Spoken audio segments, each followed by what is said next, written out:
అదే RTV app వార్తల్ని క్షణాల్లో చదివే అవకాశం ఉంటుంది. ఒక న్యూస్ పేపర్, ఒక టెలివిజన్ ఛానల్ మీ చేతుల్లో ఎప్పుడూ ఉంటాయి. గుంటూరు పట్టణంలో సుదీర్ఘ రాజకీయ చరిత్ర ఉన్నటువంటి తాడిశెట్టి వెంకట్రావు గారు మరి వారి సోదరులైన నేను ఎంతో అంకురిత భావంతో రాజకీయంగా ప్రజలకి చాలా దగ్గరగా పార్టీలకు అతీతంగా ప్రజాసేవ చేసినటువంటి సందర్భాలని మీ అందరూ బహుశా గుర్తు చేస్తున్నాను. 2004 నుంచి 2009 వరకు కూడా మా సోదరులు తాడిశెట్టి వెంకట్రావు గారు ఈ గుంటూరు పట్టణంలో గుంటూరు 2 నియోజకవర్గానికి ఎమ్మెల్యేగా ప్రాతినిధ్యం వహించిన సంగతి మీ అందరికీ తెలిసిందే. అదేవిధంగా 2005 నుంచి 2010 వరకు నేను ఇనామస్గా కార్పొరేటర్గా ఎన్నికయ్యి డిప్యూటీ మేయర్గా పనిచేసిన పరిస్థితి కూడా మీ అందరికీ తెలిసిందే. ఇంత రాజకీయమైన బ్యాక్గ్రౌండ్ ఉన్నటువంటి మా కుటుంబం 2018లో జగన్మోహన్ రెడ్డి గారి పిలుపు మేరకు వైఎస్ఆర్సీపీలో చేరడం జరిగింది. మరి 2019 ఎలక్షన్లో గుంటూరు వెస్టు, గుంటూరు ఈస్టు, మంగళగిరి, సత్తినపల్లి, పత్తిపాడు, తెనాలి, పొందూరు నియోజకవర్గాల్లో విశేషంగా కృషి చేసి అక్కడ అభ్యర్థులు గెలవడానికి మేమెంతో మా యొక్క పాత్రను అక్కడ పోషించడం జరిగింది. మరి 5 సంవత్సరాల్లో కూడా ఎంతో నమ్మకంతో పార్టీ మా యొక్క సేవలను గుర్తించి సరైనటువంటి సముచిత స్థానం ఈ పార్టీలో కల్పిస్తుందని ఎంతో ఆశతో ఎదురు చూడటం జరిగింది. అదేవిధంగా మమ్మల్ని నమ్ముకున్నటువంటి, మమ్మల్ని ప్రేమిస్తున్నటువంటి పార్టీ అభిమానులు కానివ్వండి, మా అభిమానులు కానివ్వండి, మా శ్రేయోభిలాషులు కానివ్వండి, మా బంధువులు కానివ్వండి, మా స్నేహితులు కానివ్వండి, అభిమానులు అందరూ కూడా చాలా గుర్తింపు అనేది తప్పనిసరిగా జగన్మోహన్ రెడ్డి గారు మాకు కల్పిస్తారని మా అనుచర వర్గానికి కానివ్వండి, మమ్మల్ని నమ్ముకున్నటువంటి కుటుంబాల్లో ఉన్నటువంటి కార్యకర్తలు కానివ్వండి, ఏదైనా మంచి జరిగిందని ఆశించడం జరిగింది. అయితే అనూహ్యంగా ఇక్కడ ఉన్నటువంటి పరిస్థితులు, రాజకీయ వ్యవస్థలో ఉన్నటువంటి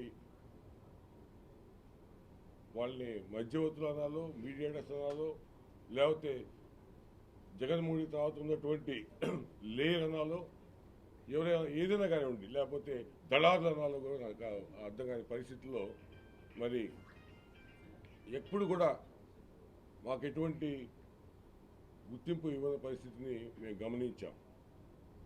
ఇక్కడ తీవ్రమైన ఒత్తిడి మా మీద ఉంది.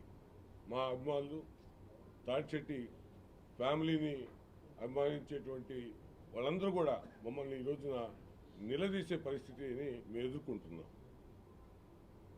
ఏం జరుగుతుంది ఇక్కడ అనేది ఎవరికి అర్థం కాని పరిస్థితిలో కొట్టుబిట్టాడుతున్న ఈ తరుణంలో మేము మాకున్నటువంటి ఎవరైతే ఈ రోజున మమ్మల్ని ప్రశ్నిస్తున్నారో వాళ్ళందరితోటి, ఆత్మీయులతోటి సోమవారం సమావేశం ఏర్పాటు చేసుకొని ఆ సమావేశంలో వాళ్ళందరూ అభిప్రాయాలు తీసుకొని వారి యొక్క మనసులో ఉన్న భావాల్ని గుర్తెరిగి మోసుకోవాలని నిర్ణయించుకోవడం జరిగింది. దీని సందర్భంగా శుభం కళ్యాణ మండపంలో 19వ తారీఖు సోమవారం 10:30కి ఆత్మీయ సమావేశాన్ని ఏర్పాటు చేసుకున్నాం. ఈ సమావేశంలో ఎటువంటి నిర్ణయం అయినా సరే మా కార్యకర్తలు, అభిమానులు, ఆత్మీయులు, బంధువులు, స్నేహితులు యొక్క నిర్ణయాన్ని శిరసావహిస్తాం. వారి నిర్ణయాన్ని గౌరవిస్తాం. వారి అభిప్రాయాన్ని మేము శిరోధార్యంగా తీసుకొని అభిప్రాయాన్ని అమలు చేసే విధంగా ముందుకెళ్తామని పత్రికాముఖంగా మీ అందరికీ తెలియజేస్తూ, ఆ కార్యక్రమానికి అందరూ మమ్మల్ని అభిమానించే ప్రతి ఒక్కరు కూడా హాజరవ్వాలని కూడా మీ ద్వారా మా అందరికీ నేను సవినయంగా తెలియజేస్తూ ఉన్నాను. అంటే నిర్ణయం అనేది నేను ఎప్పుడైతే చెప్పినట్టుగా ఆత్మీయ సమావేశంలో నిర్ణయం తీసుకుంటాం. ఎందుకంటే మాకు మా ఆత్మీయ కింద మించింది ఎవరూ లేరు. మేము గతంలో కాంగ్రెస్ పార్టీలో పనిచేసాం సుదీర్ఘంగా. తర్వాత వెంకయ్యనాయుడు గారి పిలుపు మేరకు బీజేపీలో కూడా నేను పనిచేశాను. అక్కడ కూడా నేను వాళ్ళతో కట్టుబడి ఉన్నప్పుడు కూడా అటువంటి పరిస్థితుల్లో జగన్మోహన్ రెడ్డి గారు స్వయంగా కబురు చేసి పిలిపించుకొని మంగళగిరిలో పోటీ చేయమని చెప్పడం జరిగింది. అనివార్య కారణాల వల్ల అక్కడ పోటీ చేయలేకపోయాం. మళ్ళీ ఎటువంటి పార్టీలో పదవి కానీ, కనీసం నామినేటెడ్ పోస్ట్ కానీ, ఒక ఎమ్మెల్యే స్థాయి ఉన్నటువంటి కుటుంబానికి, రాష్ట్ర యూత్ కాంగ్రెస్ ప్రెసిడెంట్గా చేసిన ఉమ్మడి రాష్ట్ర చేసినటువంటి కుటుంబానికి మరి గుర్తింపు రాలేదు. మా కార్యకర్తలు చాలా ఆవేదన వ్యక్తం చేస్తూ ఉన్నారు. మరి ఇప్పుడు ఎలక్షన్ టైం వచ్చింది, మళ్ళీ ఎటువంటి ఇది లేకుండా మీరు ఎలా పనిచేస్తారు ఈ పార్టీకి అని వచ్చిన ప్రశ్న ఇది. ఈ ప్రశ్నకి సమాధానం సోమవారం ఆత్మీయ సదస్సులో తేలుతుంది. తప్పనిసరిగా మా నిర్ణయాన్ని అక్కడ ప్రకటిస్తాం. అప్పుడు వీళ్ళ యొక్క అభిప్రాయాన్ని క్రోడీకరించిన తర్వాత నిర్ణయాన్ని అక్కడ తీసుకుంటే ఈ కార్యక్రమంలో తాడిచెట్టు వెంకటరావు కూడా పాల్గొంటున్నారు. అన్నయ్య నేను ఉంటాము, మా అభిమానులు మా ఆత్మీయులు ఉంటారు. అందరి యొక్క అభిప్రాయాన్ని ఓపెన్ డయాస్ అది, ఎవరైనా మాట్లాడవచ్చు, ఎవరైనా మాట్లాడినప్పుడు ఆ స్పాట్లో నిర్ణయం తీసుకోవడం జరుగుతుంది. ఇప్పుడు చెప్పడం సమంజసం కాదని తెలియదు, కానీ అవమానాన్ని చాలా నేను ఎదుర్కొన్నాను ఈ పార్టీలో. కానీ జగన్మోహన్ రెడ్డి గారి కోసం దిగముంగుకొని భరించారు. కానీ ఆయన కూడా మరి మాకు న్యాయం చేయలేని ప్రశ్న ఉత్పన్నమైన తర్వాత సరైన నిర్ణయం తీసుకోవాల్సిన పరిస్థితి వచ్చింది. ఈ రోజున మరి రాబోయే ఎలక్షన్లో ఇదే నేనేం చెప్పాను, 6 నియోజకవర్గాల్లో మా ప్రభావం ఉండబోతుంది ఖచ్చితంగా చెప్పగలను. ఎంత మేరకు అనేది అభ్యర్థులుగా అర్థమవుతుంది, అధినాయకత్వానికి కూడా అర్థమవుతుంది. ఖచ్చితంగా ప్రభావం చూపించగలరు. అపాయింట్మెంట్ అనేది ఒక నేను చెప్పాలంటే జగన్మోహన్ రెడ్డి గారిని కలవటం అనేది చాలా కష్టసాధ్యం. వెంకటేశ్వర స్వామి గుడికి రోజుకి 10 సార్లు చేసుకునే అవకాశం ఉంటుందేమో, కానీ సార్ దర్శనం చేసుకోవడానికి మాత్రం అవకాశమే లేదు. ఇది నిజం.